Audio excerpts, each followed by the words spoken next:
Good day. Welcome to MSP Unplugged Tech Talk Tuesday with our special guest today. I'm your host, Rick Smith. This is the place to learn your tips, strategies to run your IT service business. This is whether you're a one person shop or you're leading the team for the journey. This is the place for you. Now, the guy to my right on my side, if you're watching on video, is not my illustrious co host, Mr. Paco Lebron, but it's somebody who's very familiar, you should all be very familiar with, and that's Mr. John Dubinsky. How are you, John? I'm happy to be here. I can see we went down the call list to find somebody to be on the show today, and I made the count at probably 98 out of 100, maybe. Oh, no. You know you're first on the list all the time. But it's great to have you here, John. For those of you who don't know, John is not new. And I'm occupying the seat that he's sat in for a long time, and we are so glad to have him back. He's. I'll let him explain his status to you guys and where he is and where he isn't. But before John and I get started, you guys know we are in the home stretch of TechCon Unplugged, which is now 5 weeks away, I believe. It is September 16th to the 18th at the Hilton Chicago Rosemont Hotel, something like that. But you guys know the spiel, so I'm not going to go through it. We do have a few seats left, so if you are interested in getting tickets, you can go to techconunplugged.com, or most of the vendors. If you go to the website, you'll see most of the vendors there who do have discount codes, or you can email us at info@MSP Unplugged, and we probably can find something for you to help you save a few bucks on the tickets. But I'm not going to go into the if you've watched the show or heard the show enough, you know the spiel, you know what's going on. We're looking for a great time, expecting a great turnout, and we hope to see you all there.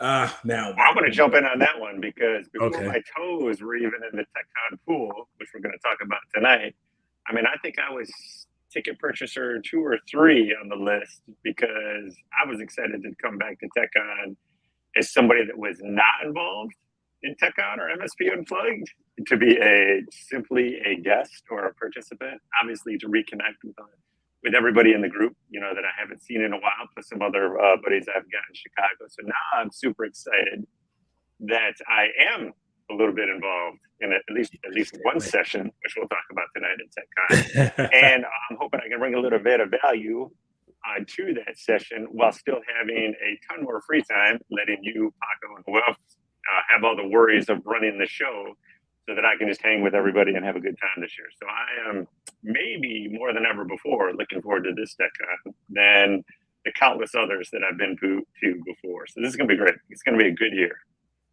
Well, we're looking forward to it. And folks out there who are watching or listening to this later, don't believe John's not going to be a part of this. We're going to you'll see him running around like a nut anyway, because we'll be pulling him in to helping us with stuff. Just like as we talk tonight, he thought he was buying a ticket to TechCon just to come and be a participant to sit in the audience. And as we will learn in a few moments, that is not true.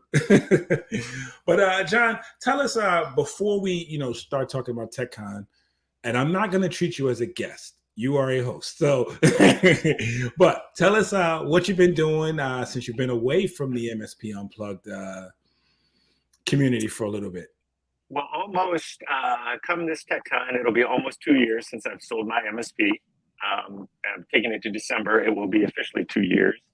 And then if anybody, you can jump over on Marvin's show. I broke down that I've been doing a couple odds and ends. I spent a little time at Lowe's, just trying out some fun things, trying to find a gig that was fun. I spent about a year with Amazon delivering packages.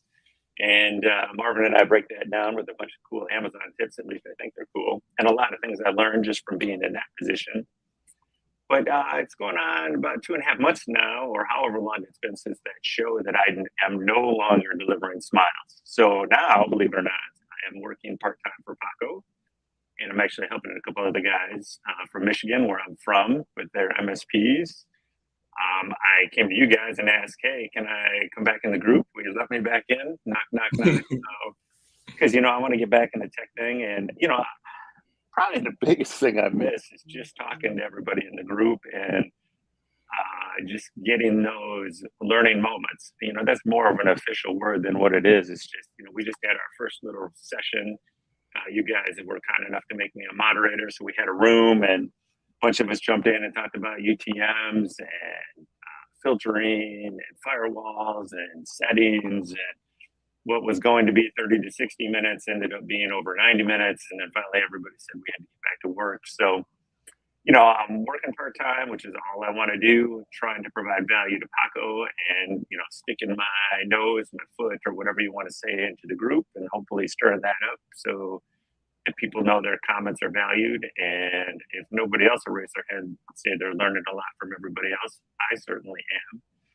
And just looking forward to maybe now you guys were kind enough to ask me to do a little bit of a session at TechCon. So I'm grappling that. And I have been tasked with IT documentation, which, if anybody knows me, the two things I like to say are discipline equals freedom. And that's not my quote. That's a Jocko Willink quote, somebody I admire. But my quote is, and this is from Ted Lasso, not exactly as documentation is life.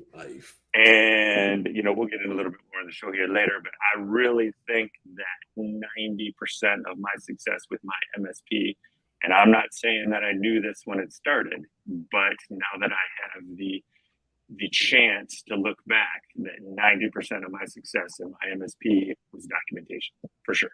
No question. It's not debatable. I was able to do what I did because I had good documentation, period. Cool.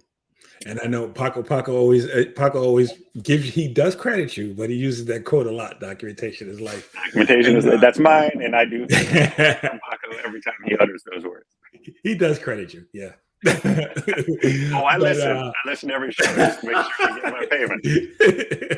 Just send him a text, hey, give me my credit. But for a lot of us, we've heard you talk about this, before. We know that you were, from some of the conversations Paco has had too, we know that you helped him a lot as far as him doing this documentation and getting things in order. And, for some of us here I was just saying the community, I'll include myself in this, it is still a challenge to document or know exactly what to document. And then if we know what to document, sometimes we don't know how to document. It doesn't matter what tool we use for it. It's just sometimes the challenge. So with that in mind, you are going to be talking about that and giving us some lifelong experience and some help with that. So you want to give us a little preview? Don't sell out too much, but I'm not going to give anything away because I want everybody to be in my session and all the other sessions to be empty at that particular time is what I'm going for. But it's like I almost paid you for that lead in into what we're doing. In my opinion, the tool you use is almost meaningless. We're going to talk about that into your documentation. The documentation is more important. Other people that might have heard me talk in the past and I'm going to have it figured out by this TechCon. Towards maybe the last 5 or 6 years I ran my business, I always had this formula in my mind that said, as long as I have the customer's best interest in mind, whatever made the job easier for me equals success for everybody, meaning my customer and for me. So however I could make my job easier, the customer would win. So if I can spend more time in the hot tub, as Paco likes to say, the customer is winning because that means everything's working for them. Plus, it also gives me the opportunity to do project work, get more billing outside of maybe my standard scope of billing with project work. And I always considered project work maybe more fun than just the regular day-to-day stuff that you get because it can be specialized and interesting. To talk about documentation or bring it back to that, let's see. If I do it in a tech, sort of a tech way, everybody that's probably geeks played Dungeons and Dragons or ever thought about Dungeons and Dragons or rolled a 10-sided dice in some sort of geek game in their life. So a 10-sided die is called the decahedron, and you've all seen those toys that expand the plastic thing.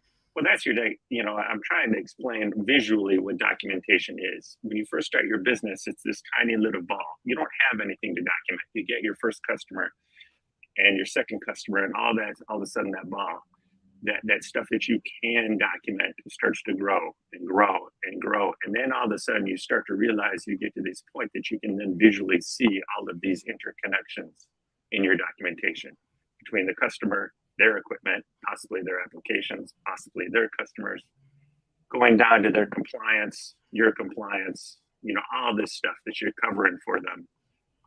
And if we really want to get geeky in that, there's a polyhedron is dodecahedron, and there are over 32,000 different types of polyhedrons. So I think there's probably over 32,000 links in that documentation ball.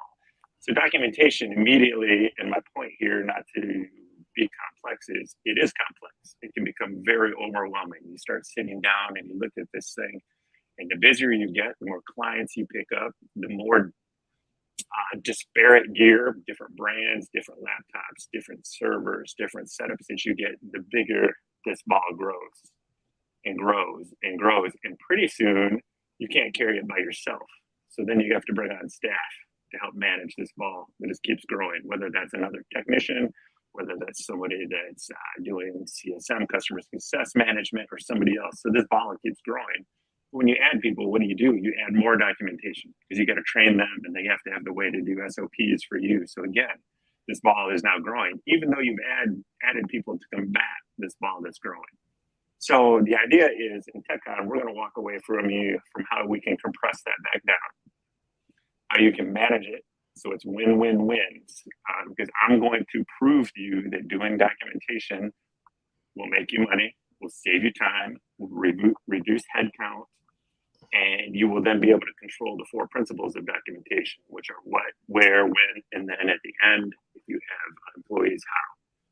So, that's my hope at the end when you walk out. So fundamentals, I'm going to provide you a list of more than 100 items that I really feel that as an MSP, if you're managing a relationship with your client, that you should be tracking for them, managing for them.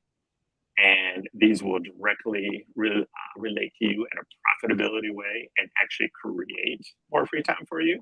So the more the correlation is reversed, the more you document, the more free time you're going to have. So I'm going to show that to you. I'm going to actually prove that to you. And I can prove that to you because I did it and I saw it happen.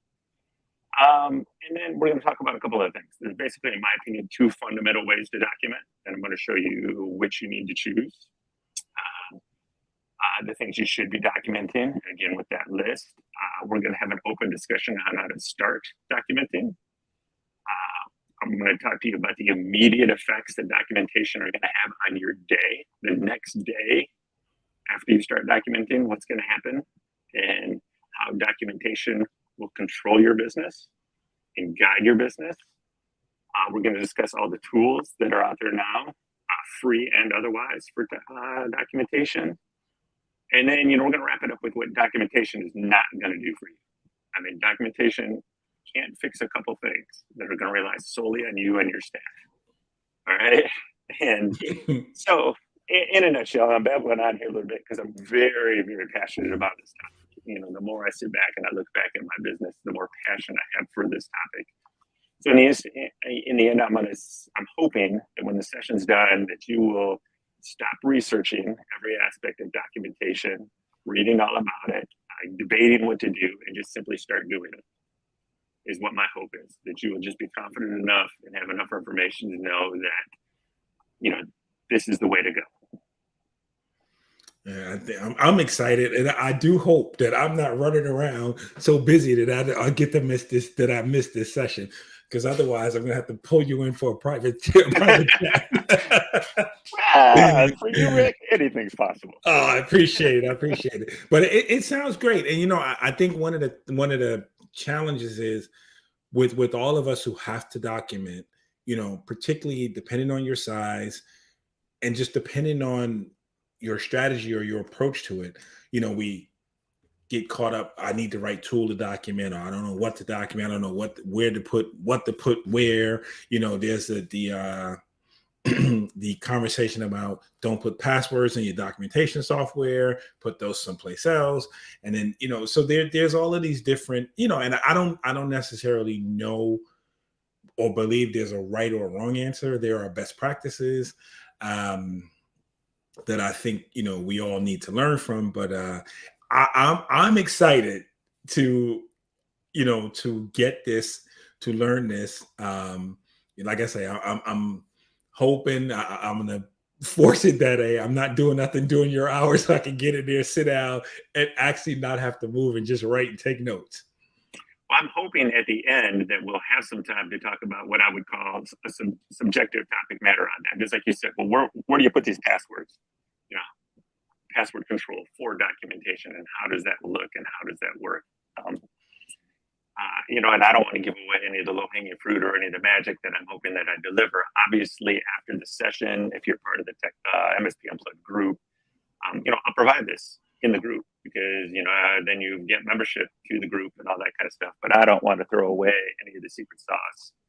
And the discussion, I think, is the big part. I'm 100% sure that in this discussion that I'm going to learn something from everybody that's in my session, because that's the way it always works. Because as I always say, the only thing I know for sure is I do not know everything. But I think there's just some obvious fundamentals that we can talk about right now that aren't going to give anything away, because they're just facts. Documentation will run your business, but your business cannot run without good documentation. Mm-hmm. You can grow your business. If you're a solo tech or a MSP with multiple employees, you can grow your business. You can bring on a couple good clients and all of a sudden double, triple your revenue and start looking great. But my argument would be is that you will not be able to sustain that business without good documentation, because that's when things start falling through the cracks. One of your competitors are going to catch up with you. You're not going to build the relationship with your client. And yes, your client relationship is part of your documentation, and I will show you that in our discussion, or at least it should be. Some people get a little upset because when I say documentation will easily replace headcount, because as a leader or an employer, we like to have a good relationship with our employees.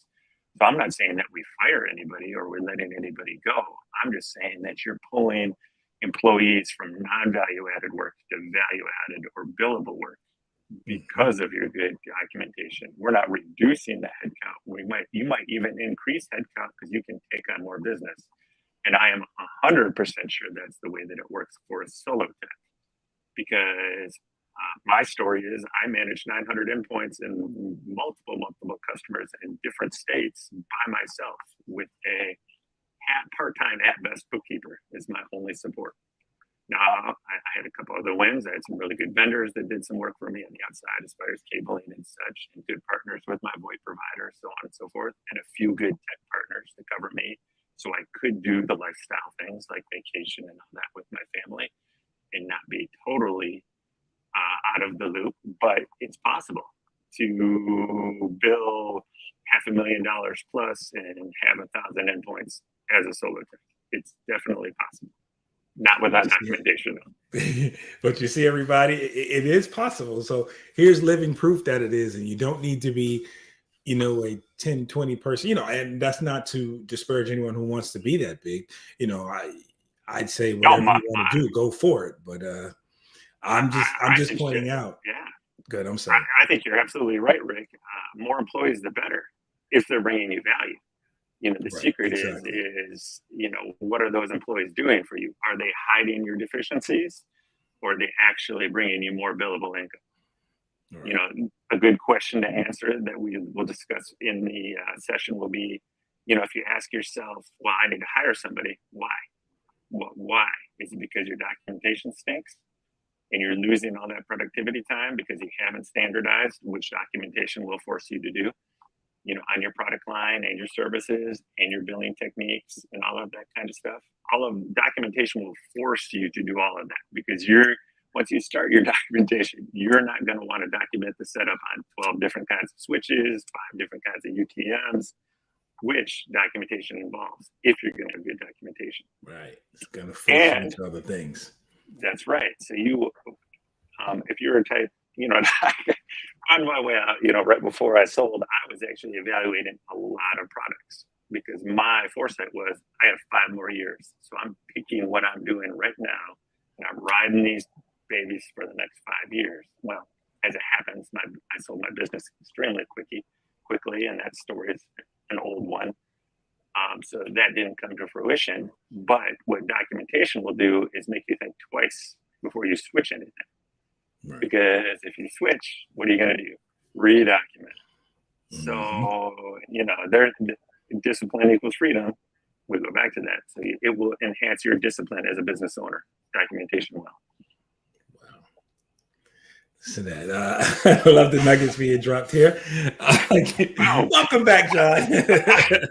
Well, the other thing too, I'd like to say too is without good documentation, your business will hit these barriers. So you'll say to yourself, I need to hire somebody. Well, why? Because you don't have good documentation, or you actually do have value-added work for them to do. If you've ever woken up in the morning and said, well, what am I going to do today? You don't have good documentation. Because your documentation will sell you what is you need to do today. That's part of that, what, where, when. So when. The when portion is when was it last done and when does it need to be done again? Because, as far as compliance and everything goes, if you're following CIS or any of the frameworks, auditing is part of that. So you check your firewall settings now, you got to check them again, make sure there's been no changes. So you're auditing, and that's part of your documentation. When's the last time you reached out to a client? That should be in your documentation. All right, because building that relationship, business owner to business owner, is what keeps you around during all the recession talk we're having now. Is part of that is good, having a good relationship and being a value add to the client. Your documentation will build that relationship as well. Right. I would think I was told I don't know. I can't remember where I heard it at, but it's the same thing. If you have a client that's been asking you for the same thing, actually more than twice, and you haven't written it down, or that tells you too, you have bad documentation, because they should not have to ask you, because there should be somewhere where it rolls around so that it needs to get done, or things you promise to do that they don't necessarily solicit from you, but you say you're going to do it. Those things have to be written down somewhere. And I know, I'll just say, I'm bad with that. Again, it's like I'm paying you to feed me the leads on this, $1 per thing. Your documentation of your process and procedures will tell you if your ticketing system stinks, because those things will fall through the tracks. Your documentation will tell you if your ticketing's not providing you the information you need, like where are most of your tickets coming from, or from who, or how much time you're spending on those things. Your documentation will tell you that. Mm-hmm. And I think that. Go ahead. I'm sorry. Go ahead. You finish. No, I was just going to say, I think one of the things, and I was guilty of this for a while, and and then I learned, and most likely it came from you. Documentation is more than just what you put in your, I'm just going to use these as examples of your IT glue or your hoodoo. I've learned that it's way more than just those two things. It's like you said about your tickets, about your conversations, about just anything. It's more than just those two things you write down, or using those two tools, I guess is the answer, is what I'm trying to get at. And the awesome thing about this is it's really not that hard. This sounds like this big complex. We talked about this ball that's growing and growing and growing. Well, if you're a solar tech, it's pretty easy to stop that growth just using a spreadsheet. And that's one of the things I'll demonstrate in the session. Well, how I started with my documentation as a solar tech, and then where it grew and how it grew and why it grew that way for me. Ticketing is a huge part of documentation. And what I mean by that, it will determine which way one of the two ways you're fundamentally going to document. If you're going to use a ticketing system, or if you're a solar tech that doesn't use a ticketing system that may just rely on email as a solar tech, which we can argue the essence that they're probably the same thing, but they do not provide the same value. And, if you have multiple techs, the ticketing system is probably highly involved in your life. So that changes the way that you document and how you need to document, because that gets into the whole how portion of those 4 principles, because now you have to teach a lot of other people how to do things and have that in your documentation. So yeah, we will roll over all of that. And, all of this, again, we got, I mentioned there's over 32,000 polyhedrons in this ball that grows in different shapes that can happen. And that is exactly what happens in your documentation. But it's really easy if you just start with and focus on a few things. And then you let the documentation guide you on those decisions, meaning contact, standardization, documentation, those things will all be pulled into your documentation. And that's what will guide you. And documentation will equal life. Cool. Yes. Now I'm going to shift gears just a little bit because there's something else you said, and so that we don't continue and I force out of you part of your presentation, because I am a little excited. I do have some questions that may not be appropriate to ask right now because they will be coming out at TechCon September 16th. So I'm going to shift gears a little bit. There's something you said that really, it rang a bell with me, and it made a lot of sense. When you talked about manage like your business and you manage over 900 endpoints as a solo tech, one of the things you said was partners. You mentioned different types of partners that you use to help you grow the business. And I think that is something that's very important. One of the things you said too is tech partners. And I think that, I'm always going to lead back to, I'm leading back to TechCon and the relationships we built. You and I met at a TechCon event. It's like I met Paco, and that's how we became friends, and how I learned to lean on you and gain knowledge from you and information. And I think that this is one of the biggest things, and I stress this every time I talk about TechCon, whether I'm on the air or whether I'm talking to someone, that I just meet somewhere, another tech, is that relationships that you gain from, the friends you make, the technical, the relationships you make with technical people, and, they teach you, or, you share ideas on how to run your business, how to grow things. Okay.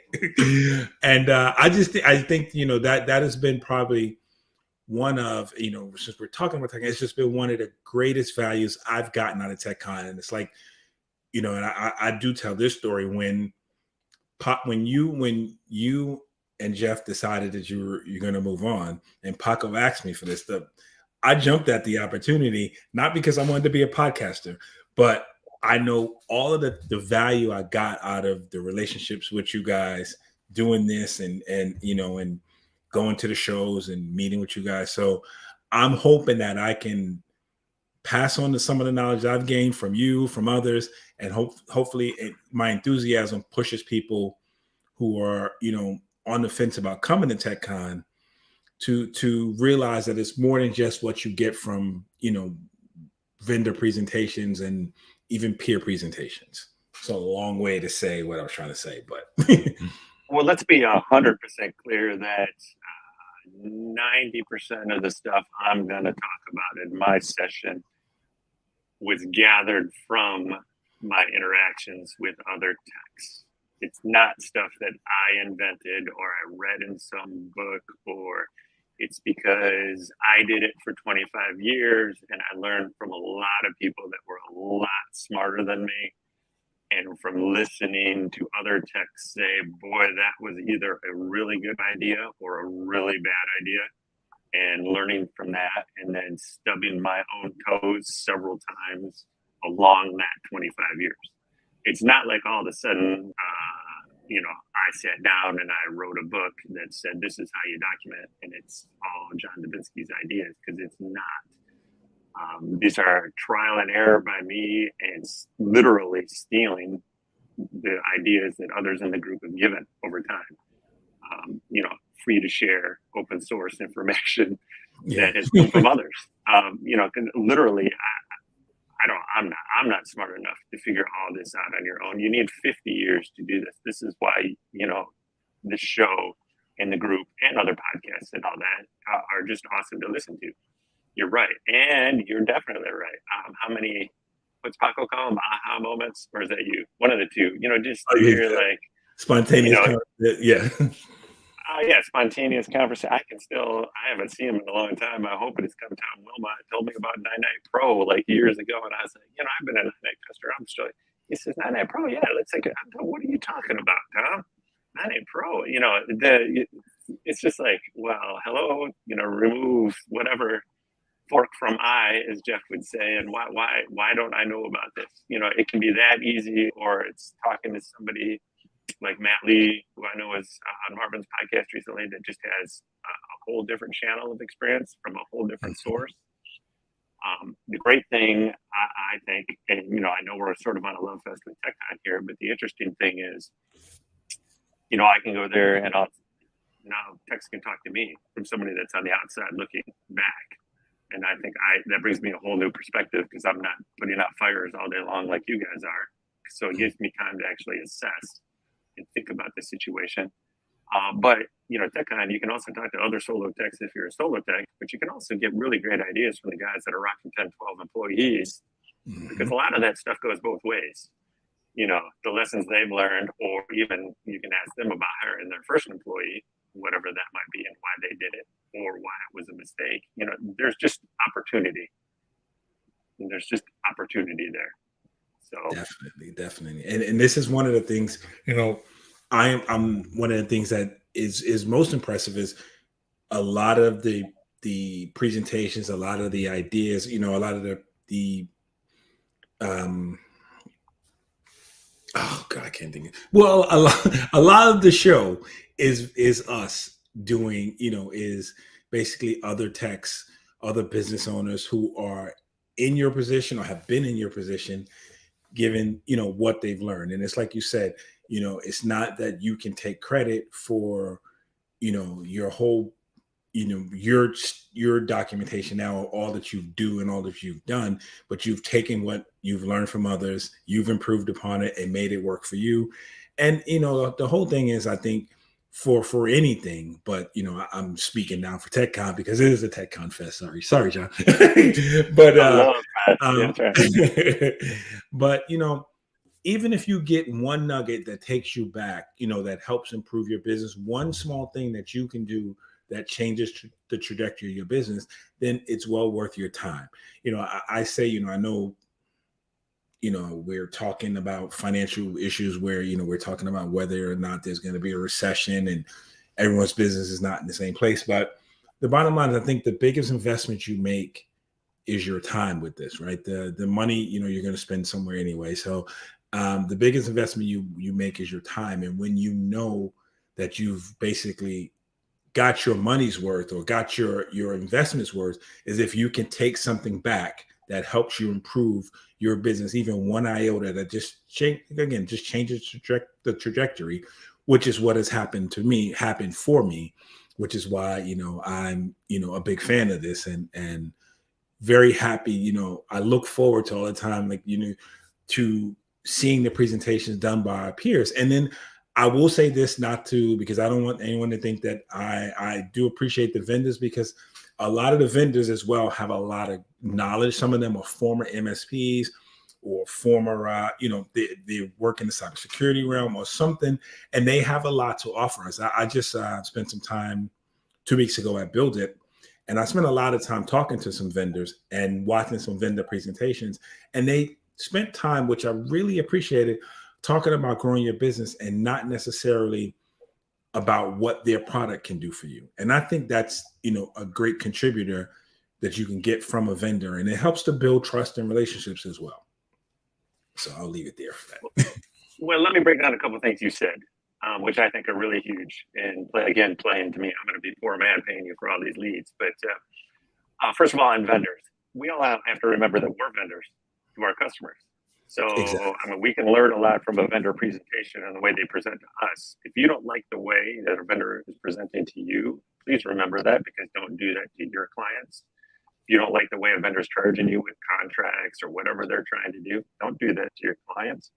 That sort of thing. So those are good lessons. And the other thing about vendors that I always remind myself when I'm getting a little tired of them is there's an old cartoon that has this king sitting inside of a tent, and it's the medieval times, and all his guards have swords and spears, and somebody's coming in and whispering in his ear, and he's screaming, "Salesman, I don't have a time for salesmen. We're going to war." And outside is a machine gun salesman outside the tent.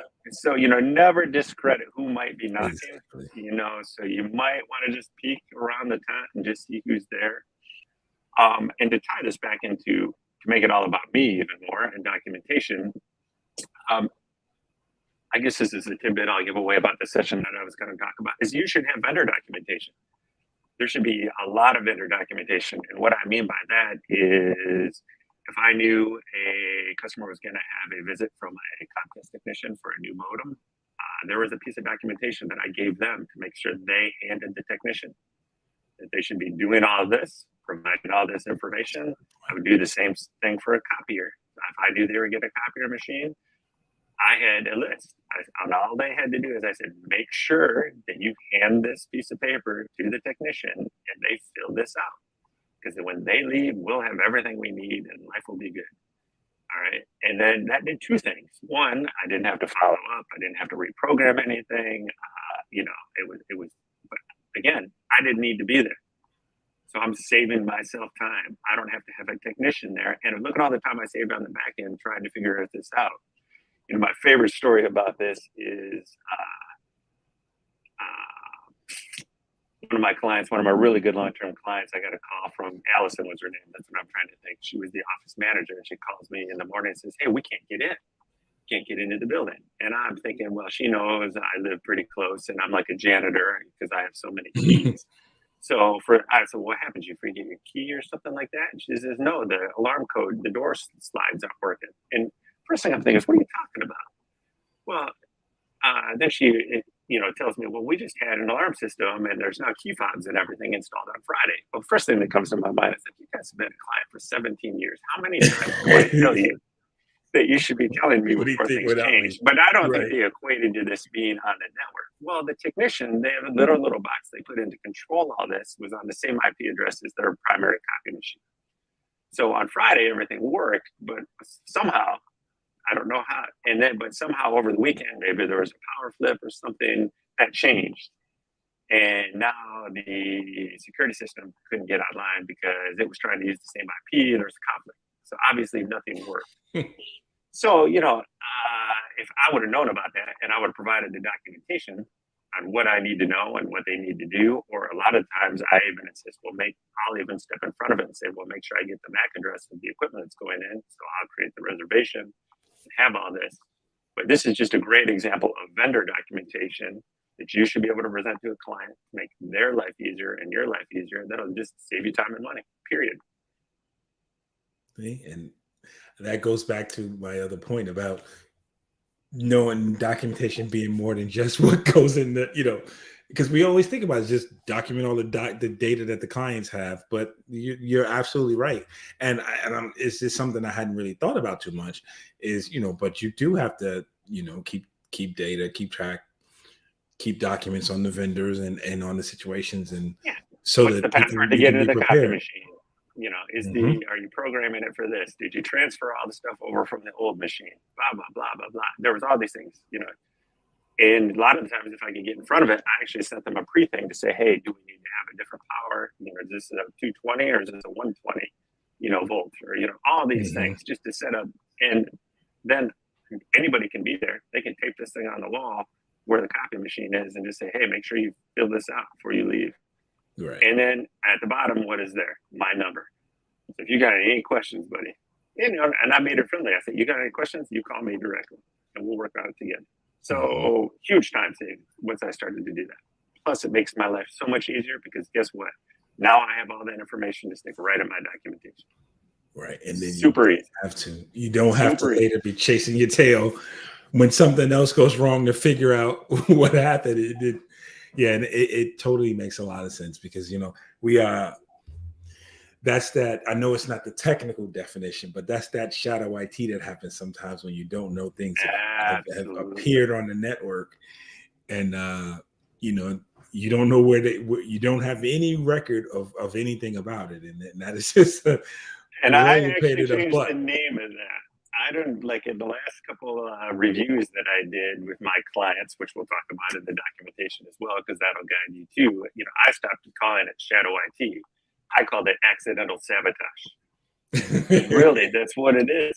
Yeah, I mean, it's not intentional, but a lot of the times, you plug something in and something else stops working. They don't know. They don't know. So right, and it's the funny thing about it. And I thought about this the other day. I was explaining to a client. I told him, I said, anything that has an IP address, I need to know about. And they said, so I explained to them, anything you plug into that with an Ethernet cord or gets Wi-Fi, we need to know about, because it somehow needs to, be on the network. We need to know so that we can figure out if it's in the right place.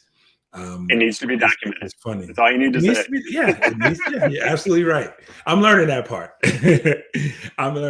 But I just can see, it's like hindsight is 2020. So when you're doing something and you're chasing your tail after something and then you discover it, I don't know how many times I've said to myself, God damn it, if I just would have wrote this down, or if I just would have known, or if they would have told me, or if I would have talked to the guy who did it, I would have saved myself an hour to save myself. And the other part about this too, and I hope I'm not going to steal any of your thunder, but the other part about this too is just procedures. Like if you document your procedures and how things are done, you sometimes save yourself some time when you're chasing down an issue, because in your mind, you're like, I've seen this before, I've dealt with this before, and you can't remember exactly how you fixed it or how you resolved it. And if you documented it, then the answer is there, and you've saved you can save yourself time. And that is the biggest killers, particularly when, I know for me, it drives me absolutely up a wall that I'm faced with the same problem again, maybe 4 months, 6 months later, and I cannot remember for the life of me how I solved the problem the first time. And then when it comes to me, it's something simple that I could have just went and checked something in another room or pulled the plug or something. And you're selling the session for me. Is all you're doing, right? You're just selling that session. Wow. No, and I've been there too. That's obvious. Those are struggles, and usually it ends up being that it was the one thing to change in the registry that would take 6 seconds if I would have remembered where I wrote that down, or wherever that piece of information or knowledge, the key to knowledge, would have been. So yes, been there. I'm thinking about something that's really funny that happened to me about 2 weeks ago.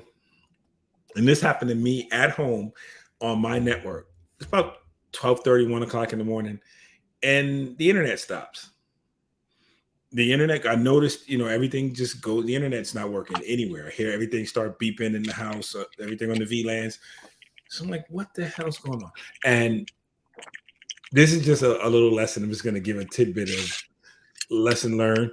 Start at the beginning and work your way back. And don't assume that the one thing that it can't be, the one thing it can't be. So I went all over my house, trying to figure out why the internet was down. I checked the firewall. I checked the switches. I checked everything. I spent like 2 hours chasing down a problem, couldn't fix it. Something tells me go check. I checked the down. I used my cell phone to check the down, and Verizon was down. So, so we were down in the area, and I finally went to the outage. Sounds like having fun. So I finally figured out what the problem was. And again, following procedures, following steps. The first thing I probably should have checked was just to see if the internet was down before I assumed that it couldn't be the internet. It was everything else. And, I think that all rolls back into documentation.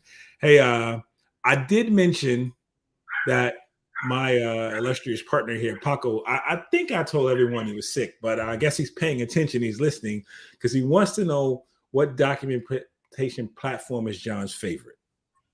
Not Synchro, Paco. Not Synchro.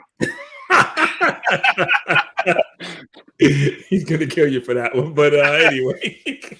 No, we'll talk about that in my session, and we'll share a lot about that. But that, I think, is a nugget that I don't want to give away if I can do that. But okay, Paco, you can't. That has a lot to do with documentation too. So I'll just leave that where it's laying right there, and we'll pick that up later in September. I guess he was trying to get a rise out of you there. Yeah, I know. He's just poking the bull because, okay, everybody, full disclosure here, I'm helping Paco with his documentation. So that's what I've been slated with. Which leads into all this other stuff. So Paco spends his days being frustrated with me because I say, Paco, we need to do this. And he looks at me like, I just told you to do the documentation. So he says that to me with love. Yeah, I wanted to we can come into a close soon, but I wanted to ask you two things. And this is off of documentation, but it is about your contribution to MSP Unplugged and particularly in the Facebook group, what you guys did on last Friday, which that I missed because actually you guys were talking about firewalls and I was actually installing a firewall at the time. But I wanted to add, like, those events that you guys are having. This is really, I'm saying this more so as a lead-in for you to talk about a little bit. How frequent are you guys planning those? And do you have any on the horizon? Yeah, we've won. Well, let me break that down. So what these are, we don't have a really good name for them. Facebook likes to call them for rooms. I think we're going to call them sessions, community sessions. Right now, there's a poll up on the private group on what we want to talk about next time, and it looks like it's really trending towards pricing and everything that goes along with that for our next discussion. So basically what this is more like an open forum, or I would say a tech group where we can just get in there and you can throw out your questions about the topic. So we had a user in there, and I'm purposely not going to use any names because we do not record these sessions on purpose. I know that's a bummer for a lot of people because the idea is they're not recorded. So you just say whatever you want. It won't come back to haunt you, or whether a customer can see it or somebody else. You know, it's supposed to be a free forum or exchange of tech debate is really what we want. Here's what I do. Everybody can jump on you a little bit in a friendly, non-harassment way to say, why do you do it that way? And then you can teach us that I do it this way because that's why we don't record them. But we had an individual in there that had very little UTM experience. So we all talked about UTMs we used in the past, all the good and the bad of those things. Then we got into another bandwagon I'm on about SSL inspection and why I think UTM is pretty much just the gateway without that. So we got into that for a good 20 minutes and everybody piled on and I pushed back and so on and so forth. And a lot of fodder to think about. So again, back to your question, we're going to try to do those once a month. They're going to be on Friday, probably right around noon, hosted by me. And I got to mention Kyle Kenyon. He is also a host there. He's really pushing this in the group and is very active in the group and a huge reason that we're actually doing this. So I appreciate his involvement.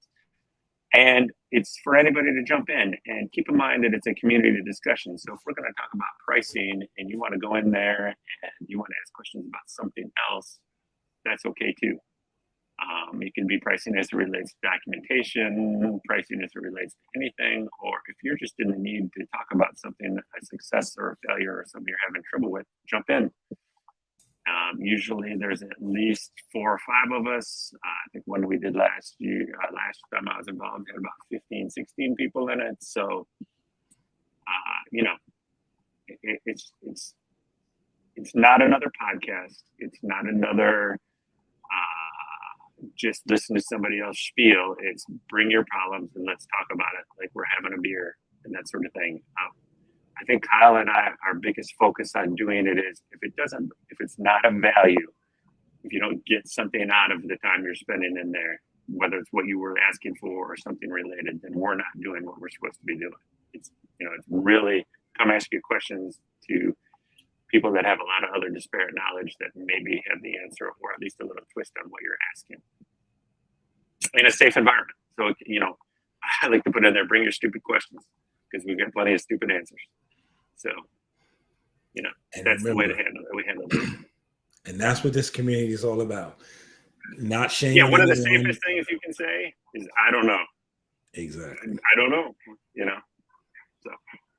And I just wanted to stress that it's one of the most important caveats of the community, which is why it's private, is that we do not want to deal with people who do not want to help and who are not tolerable of people whose knowledge level may not be the same and they don't know how to, I guess, they don't have the patience for that. So that's a nice way of saying we don't want any jerks in the community. And well, I just experienced it. Keith Rose, a couple of points that Keith that I'll bring up. You know, he just posted in there and something about a water cooler on a gaming machine, which, my knowledge, I'm pretty sure I know what water cooling is from a factual standpoint. But you know, I'm not a gamer. I did all corporate PCs, Dells. You know, I don't know a damn thing about water cooling. So I actually he posted in there. People gave a ton of suggestions, which, I mean, that post got quite a bit of feedback from a lot of people. So we got a lot of gamers in there, or a lot of people that know about that. So I actually posted back to him, you know, nerds got to know, you know, what's the solution? What did you end up doing? You know, just for the fact that I've never seen this. How did you end up fixing this thing? So, you know, he posted back in there, and that was awesome. And Keith, you're right. I'm still drinking gin and tonics. The most important thing is, as we've discussed, is the tonic water. Keep in mind that's 80% of your gin and tonic. So, okay, that's my little shout out to Keith. But yeah, so you know, I don't know anything about that. So even in my post, I said, well, I now know more about water cooling or liquid cooling than I ever did before, just from this post. So, but what's the solution? Tell me how we fix this thing. So. Yeah, that was fun. Came up with it, and I'm glad the community could help. I'm going to use that as a springboard to say, if there is anyone who is not in the Facebook group, I'm going to break this in two parts. You can become a member of the Facebook group by one of two things: either purchasing a ticket to TechCon Unplugged, or joining our Patreon group. I know we've talked about some changes to the Patreon group, but right now it's set up as $1 a show. And we only do the shows that, like the Tuesday shows. We don't ask you guys to contribute to the vendor shows. Even though we do 2 shows a week, we're only asking your Patreon dollars only go towards these shows, these Tech Talk Tuesday shows. So you can become a member of the Patreon group or purchase a ticket to TechCon Unplugged. That will get you membership into the Facebook group. If you are one of those things, or you have done one of those things, well, excuse me, no, if you are a member of the Patreon group now, and you are not a member of the Facebook group, please send us an email at info@mspunplugged.com. We will send you a link that will get you into the Facebook group, so that you can enjoy the conversations that you can enjoy and participate in the conversations that are happening, the events that John and Kyle are putting on, which I'm sure I will not miss the next one, but you know, I'm sure it is going to be very helpful. And I don't know if you noticed or not, John, one of the things we kicked around at the during the content committee, which is basically another group of you know, business owners who are coming to TechCon, was taking some of these conversations that we have during TechCon, some of these, and continuing them on in some of these rooms, you know, going down the future. I don't want to throw more responsibility on you and Kyle, but just know we probably will be coming to you with that. But, you know, it's just a way to keep the community engaged. And again, taking some of the learnings we get and don't let them end there. Well, I want to expand on that. I'm a moderator, is my role on the group. I'd like to expand that a little bit and say I'm more of a facilitator, meaning the only thing, you know, I'm doing this for fun, meaning the MSP Unplugged community. You know, that's my gig. I just really like being involved with everybody that's there, and you know, staying sharp with all the tech advice we get there. But the idea is the community doesn't work unless it's giving back what you need or want. Exactly. So if you just, you know, the way to get a hold of me is just Facebook Messenger me. If you don't want to do it in public, just direct message me, ask to connect with me. I'm totally into that. And if you want something to come up in a discussion, if you want to have a private discussion about something, you don't want to do it in a community room, but maybe you want to see if myself and Rick and somebody else in the group that you don't know, but you've seen them post something and you want us to reach out to that community member to see if they'd be willing to give a couple minutes anonymously to you, we'll do that. If you're a business owner and you want, I don't know, I'm trying to think out of the box, one of your techs to attend one of these community rooms just once because the topic is relevant to them, we can probably facilitate that. You know, the idea is the community is to provide value. So if you need something, let's just talk about it and see if we can fit it into the community. because if it's going to help you, it will probably help somebody else. Period. I mean, that's how I got that's how I worked out my documentation. It wasn't me sitting down trying to figure out of it. It's 25 years of learning from others, period. Exactly. Well, John, I think we're coming up on the end of the hour, so I'm gonna let us start closing out here. But sure. I'm so glad to have you here. Glad to have you back in the community. Well, you never left the community, but you just weren't as visible. But we are glad to have you back. Good to see you on camera. And you're never the last call. And don't be surprised if you'll get more. You'll get more calls. Not to throw. I know you're semi-retired, but we all. I'm happy to talk about it, contribute in any way that I can. Period. Whether that be a devil's advocate about something, or trying to stir the hornet's nest up to get everybody excited, or just learning from somebody else. If I just got to be a talking head on a show. I still listen to the shows. I still listen to a lot of the other community members like Marvin. I still listen to those shows. I think we just got a ton to teach each other and continue to learn from. And I pass a lot of the knowledge I got on to the, I don't want to call them mentors because they're both smarter than I am, with the other guys that I still work with in Michigan, not as an employee, just as a sort of a mentor, I guess would be the best way to, have the relationship. But a lot I pass on to them is what I see you guys talking about on the shows and what I hear other people doing. And, maybe they don't have the time to focus on that. So again, I go back to the group. You don't have the time to do all that. Or if you're free on a Friday and you want to talk about this, we'll add an extra room, an extra community room. We'll do an extra hour discussion, even if there's only 2 or 3 of us in there talking about it, if you want to do that. So let Kyle know, let me know, Facebook Messenger me, hook up on friends on Facebook. Never thought I'd be back on Facebook. That's negative about it. And I'm pushing you and Paco to make a change, but we'll get to that after the show. You know what? It was funny, and I'll just say this, it's a small. When I got a friend request from you, I was like, that's got to be a joke. I said, that can't be right. It's not John. That's extremely funny. But John, again, thanks so much for the evening. We are looking forward to to seeing your presentation on documentation during MSP Unplugged. During TechCon Unplugged, which again is 5 weeks away. For everyone listening, I do want to thank you for your time this evening listening to us. You can tune in every Tuesday and Thursday. You can watch us, the podcast, on youtube.com/MSP Unplugged or facebook.com/MSP Unplugged. Also, we are on LinkedIn. Just hashtag MSP Unplugged, and you will see the links for the shows there as well. We would like for you to like, subscribe, hit that notification button to be notified whenever a new episode is available. That just does help us out with the algorithm.